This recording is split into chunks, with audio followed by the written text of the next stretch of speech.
একদম অল্প টাইমের মধ্যে আপনাদের কাছে আজকে একটা নতুন রেসিপি দেখাবো। সেটা হচ্ছে আমি আজকে দেখাবো গোবিন্দভোগের পায়েস। তো প্রথমে আমি গোবিন্দভোগের পায়েসের জন্য দেখুন আমি এটা আধ ঘন্টার মতো ভিজিয়ে রেখেছি, যাতে করে একটু সেদ্ধ তাড়াতাড়ি হয়ে যায়। গোবিন্দভোগ যদিও একটু আমরা সবাই জানি একটু শক্ত টাইপের হয়, ভিজিয়ে রাখলে পারে সহজে গলে যাবে বা নরম হয়ে যাবে। তার জন্য নিয়ে নিয়েছি দেখুন এখানে 1 কেজি পরিমাণের দুধ। তবে এটা আমি বেশিরভাগটা দেবো, কম ভাগটা রেখে দেবো। কিশমিশ নিয়েছি আর কাজু বাদাম নিয়েছি। পায়েসটা সুগন্ধি আসার জন্য এখানে কয়েকটা পরিমাণে দেখতে পাচ্ছেন গরম মশলা নিয়েছি।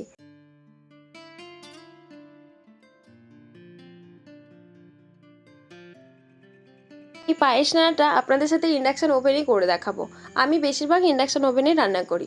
হ্যাঁ, ইন্ডাকশান ওভেনের সুইচটা দিয়েছি, কিন্তু কড়াটা এখনও গরম হয় না। আর এখানে যেহেতু 1 কেজি লিটারের দুধ, আমি ঢালতে গিয়ে যদি পড়ে যাওয়ার চান্স থাকে, সেই কারণে আমি কড়াইয়ের মধ্যে রেখেই আমি দুধটা ঢেলে নিলাম। এখানে দুধটা নিয়েছি 70%, মানে 30% আমি রেখে দিয়েছি। খুব গাঢ় দুধ, আপনারা চাইলে অবশ্যই এর মধ্যে জল অ্যাড করতে পারেন বা পানি অ্যাড করতে পারেন। আর এটার মধ্যে আমি অল্প পরিমাণে পানি অ্যাড করেছি, 30% আমি রেখে দিয়েছি। বেশিরভাগটাই কিন্তু আমি দিয়ে নিচ্ছি, এরপরেও আমি অনেকটাই অ্যাড করে নিয়েছি। বেশি দুধ থাকলে পারে গাঢ় দুধ, আমার মাদার ডেয়ারি জানি অনেকটা গাঢ়ই হয়। আর যেহেতু আমার চালটাকে ফোটাতে হবে, ফোটাতে গেলে ওই অল্প পরিমাণে দুধটার মধ্যে দিলে পারে লাগবে না, মানে সময় লাগবে। তার উপরে দুধটা চালটা বেশি ফুটবেও না, দুধটা মরে যাবে। সেই জন্য আমি এর মধ্যে অল্প পরিমাণে অ্যাড করলাম পানি। আপনাদের চালের মানে পরিমাপ অনুযায়ী কিন্তু আপনারা সেইভাবেই দুধ আর পানি নেবেন। আচ্ছা, দুধটা ফোটার সাথে সাথে আমি এখানে দেখতে পেলেন না, আমি ওভেনটা অন করে দিয়েছি, একদম হাই স্টিমে দিয়েছি। আর এখানে আমি তার সাথে 4টে নিয়ে নিলাম তেজপাতা আর গরম মশলা। একটু আপনারা চাইলে একটু থেতো করে নিতে পারেন, বা আমি একটু ছিঁড়ে নিয়েছিলাম হাত থেকে, সেইগুলো আমি দিয়ে নিয়েছি। চালটা যখন ফুটে আসবে, দুধটা যখন ফুটে আসবে তখন চালটা দিয়ে নেবেন। চালের মধ্যে যে আমি ভালো করে গোবিন্দভোগ চালটা আমি কিন্তু খুব ভালো করে ধুয়ে ভিজোতে দিয়েছিলাম। আর সেই ক্ষেত্রে দেখুন আমি আগে পানিটা ফেলে দিলাম, একদম শুকনো করে, একদম সব পানিটা আমি ফেলে দিলাম। দেখতে পাচ্ছেন খুব ভালো করে আমি পানিগুলো নিংড়ে দিয়ে তারপর আমি চালটা কিন্তু দুধের মধ্যে দিয়ে নেব। আমি এই চালটা মিনিমাম আমি আধ ঘন্টার বেশি হয়ে গেছে আমি যখন ভিজিয়েছি। অন্য কাজ করতে করতে আমার কাজে কিন্তু বেশ সময় লেগে গেছে, তখন দেখলাম 45 মিনিট, প্রায় 1 ঘন্টার কাছাকাছি আমি ভিজিয়ে রেখেছি। তবে চালটা একটু ভিজিয়ে রাখলে কোনো অসুবিধা নেই, আপনারা 30 মিনিট মিনিমাম রাখতেও পারেন। এবারে দিয়ে নিলাম ফুটন্ত দুধের মধ্যে পায়েসের মানে গোবিন্দভোগের চালটা বা পায়েসের চালটা। এবারে কন্টিনিউ আপনারা কিন্তু যদি হাই স্টিমে দেন, অবশ্য কিন্তু কন্টিনিউ আপনারা নাড়াচাড়া করতে থাকবেন, না হলে নিচে ধরে যাওয়ার সম্ভাবনা থাকে। চালটা দিয়ে নিয়েছি। এরপরে এর মধ্যে আমি কিন্তু এখনও পর্যন্ত কোনো লবণ বা চিনি অ্যাড করব না। এই চিনি আর লবণ অ্যাড করতে হলে আমি একদম লাস্টে অ্যাড করব, কারণ লবণ আর চিনি দেওয়ার ফলে চালটা খুব সহজে সেদ্ধ হওয়ার চান্স থাকে না। আগেকার মা দাদিমাদেরকে বলতে শুনতাম যে নুন দিলে পারে কোনো কিছু সহজে সেদ্ধ হয় না, মানে বিশেষ করে ভাতের বা চাউলের ক্ষেত্রে। সেই কথাটা ভেবেই আমি চালটা বা চালের মধ্যে নুন আর চিনিটা পরে দেব ভাবলাম।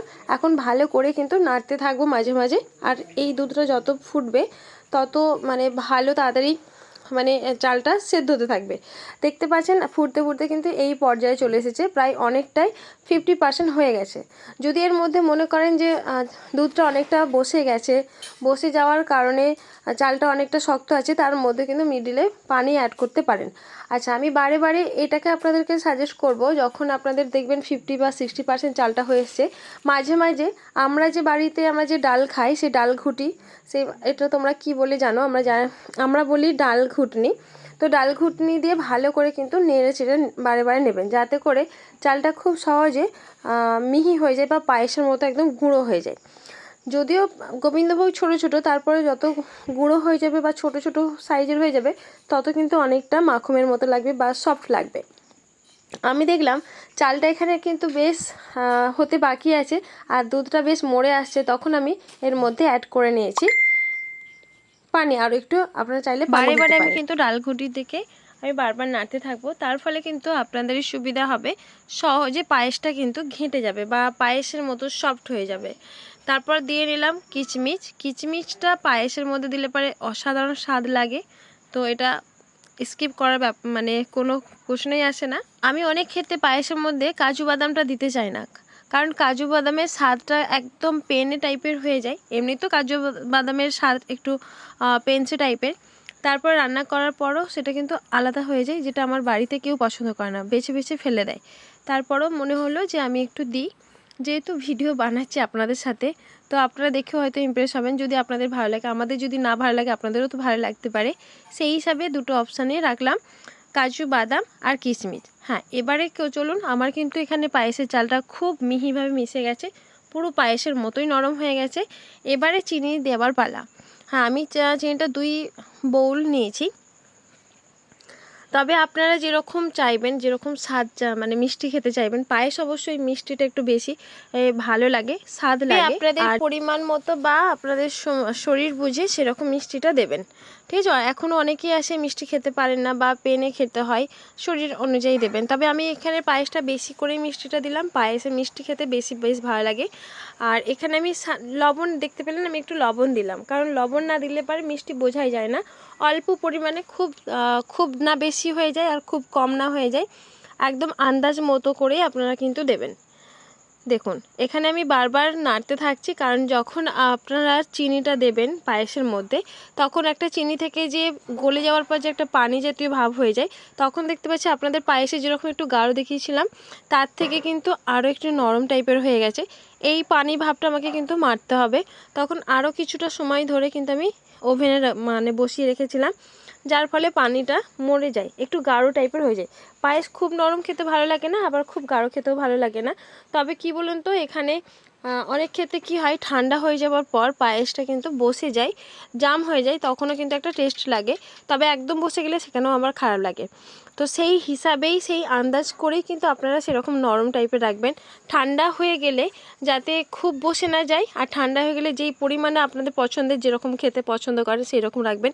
দেখতে পাচ্ছেন আমি বারে বারে কিন্তু ডালঘুটিতে ঘাঁটছি। ডালঘুটিতে ঘাঁটার পরে পায়েসটা একদম সফট নরম হয়ে যাবে, আর খেতেও অনেকটা টেস্টি লাগবে। গালে যে একটা ঘিচঘিচে লাগে, মানে জিভের মধ্যে, সেটা লাগবে না। যত সফট, যত নরম হবে পায়েস খেতে ততটাই সুস্বাদু হবে। যাই হোক, আপনাদের সাথে এই ছিল আমার পায়েস রান্নার রেসিপি। আপনাদের যদি ভালো লাগে থাকে অবশ্যই একটি লাইক, একটি কমেন্ট করতে একদমই ভুলবেন না।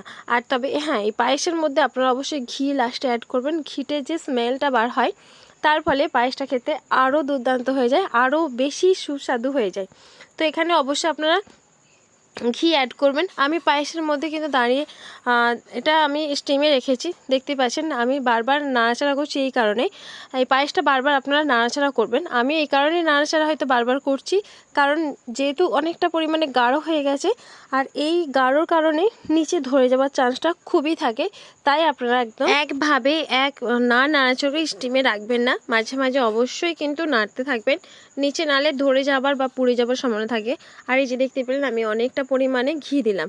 তবে পায়েসের মধ্যে ঘিয়ের যে স্মেলটা বাড়ায়, এতটা ভালো লাগে কি বলবো। চলুন, আপনাদের সাথে আজকে এই পায়েসের রেসিপি রান্না শেয়ার করলাম। আপনাদের যদি কোনো অংশে ভালো লেগে থাকে অবশ্যই একটি লাইক, একটি কমেন্ট করতে একদমই ভুলবেন না। আপনাদের একটি লাইক, একটি কমেন্ট আমাকে নেক্সট ভিডিও বানানোর অনেক উৎসাহ জানায়। আপনারা ততক্ষণ ভালো থাকবেন, সুস্থ থাকবেন। আল্লাহ হাফেজ।